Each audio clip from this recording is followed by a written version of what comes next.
Mga Sursuganon na dumagsa sa pagbisita ni First Lady Marcos sa Sursugon ngayong araw. Para sa detalye ng balita, nasa linya sa Mega Patrol number 36, RGD Chavez.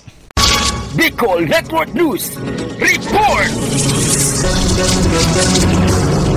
Tinatayang 3,000 mga Sursuganon ang dumalo sa isinagawang Lab for All o Laboratory Konsulta Gamot para sa lahat ng Bagong Pilipinas na programa ni First Lady Marie Luis Araneta Marcos na inulunsad sa lalawigan ng Sursugon ngayong araw, Hulyo 18, 2024. Sa talumpati ng First Lady Marcos, pinasalamatan nito ang mga Sursuganon sa mainit na pagtanggap at pagsuporta sa programa ng Pangulong Ferdinand Bongbong Marcos Jr. Ayon kay Dr. Rodolfo Antonio Albornoz, Regional Director ng Department of Health Bicol, tinatayang 2,500 ang kanyang inaasahan na magpapakonsulta ng mga Sursuganon sa serbisyong pangkalusugan. Yan ang serbisyo ba ng ating mga kababayan, no?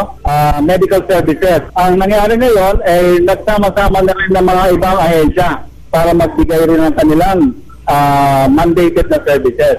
So sa health is concerned, meron po tayong partnership with the private private organization katulad ng pagbabigay ng telemedicine at saka yung one-stop shop na medical exam laboratory. Within 15 minutes, makukuha na ang resulta. So kasama rin po dito yung mga health personnel ng Department of Health, yung HRH po natin. Samantala, dumalo sa malaking aktibidad sina Sorsogon Governor Edwin Buboy Amor, City Mayor Maria Esther Hamor, Vice Governor June Escudero, Senate President Chis Escudero at iba pang kinatawan ng pamalan tulad ng Land Transportation Office Bicol, DILG Bicol, PIDEA at DSWD Bicol. Kasama mo sa pagbabalita sa Bicol Network News. Ito si Mega Patrol numero 36, RGD Chavez sa taktunay na serbisyo.